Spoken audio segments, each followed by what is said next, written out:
ఒక ముఖ్యమంత్రికి చీఫ్ పిఆర్ఓగా పనిచేసిన వ్యక్తి, ఒక ప్రధానమైన పార్టీ రాష్ట్ర ప్రధాన కార్యదర్శిగా ఉన్న వ్యక్తిని సోషల్ మీడియా కేసుల్లో 12 రోజుల్లో 3 సార్లు అరెస్ట్ చేసి మెజిస్ట్రేట్ ముందు ప్రవేశపెట్టారు ఆంధ్రప్రదేశ్ పోలీసులు. పూడి శ్రీహరిని మొదట కుప్పంలో ప్రవేశపెట్టారు, రిమాండ్ తిరస్కరించారు. మళ్ళీ రెండోసారి కుప్పంలోనే అదే కేసులు అరెస్ట్ చేసి మళ్ళీ ప్రవేశపెట్టారు, రిమాండ్ తిరస్కరించారు. గుంటూరు కొత్తపేట ఆ కేసుకు సంబంధించి అక్కడ ప్రవేశపెట్టారు, రిమాండ్ తిరస్కరించారు. తర్వాత హైకోర్టులో 41 year నోటీస్ ఇవ్వమని చెప్పింది. సోషల్ మీడియా ఈ కేసులో అరెస్ట్ ఎందుకు చేస్తారు అని చెప్పి హైకోర్టు మొట్టికాయలు కూడా వేసింది. ఈ మొత్తాన్ని కనుక మనం పరిశీలిస్తే మనకు అర్థమయ్యేది ఏంటి అంటే, సరే ఇది క్షేత్రస్థాయిలో పోలీసుల పని కాదు, పైనుంచి వాళ్ళకి ఖచ్చితంగా కనుక ఏవో మౌఖిక ఆదేశాలు.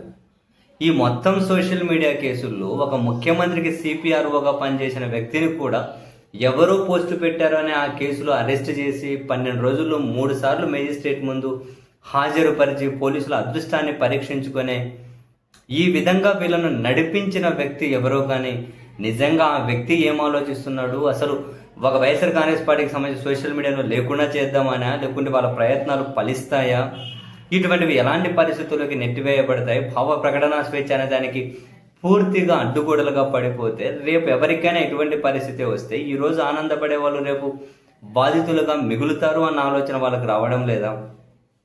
ఈ సోషల్ మీడియా కేసుల్లో ఇటువంటి అరెస్టుల జోలికి వెళ్ళకూడదు అని సుప్రీంకోర్టు గైడ్ లైన్స్ ఉన్నా, హైకోర్టు గైడ్ లైన్స్ ఉన్నా, అసలు ఆ నడిపించే వ్యక్తి ఎవరో కీ వ్యక్తి ఉన్నారు, వ్యక్తి ఒక గ్రూప్ ఆఫ్ పర్సన్సా, ఎవరో ఒకరు మన నడిపించే వ్యక్తులు అయితే ఎవరో ఉన్నారు.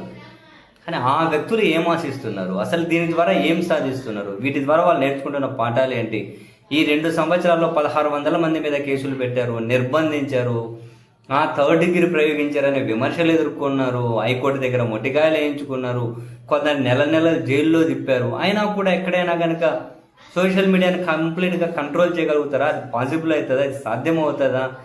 ఎందుకని వీళ్ళు పదే ఇదే తప్పు చేసుకుంటూ వెళ్ళి ప్రభుత్వాన్ని మీద చెడ్డ పేరు కూడా మూటగట్టుకుంటూ ఉన్నారు? ప్రజాస్వామ్యానికి వీళ్ళు పూర్తిగా పాతరేస్తున్నారు అన్న విమర్శలు వీళ్ళెందుకు మూటగట్టుకుంటున్నారు?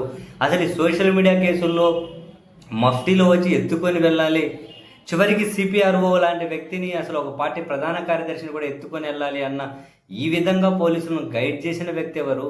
అసలు ఎలాంటి మైండ్ సెట్తో ఇటువంటివన్నీ చేస్తున్నారు? నిజంగా అంతు చిక్కని ప్రశ్నలు.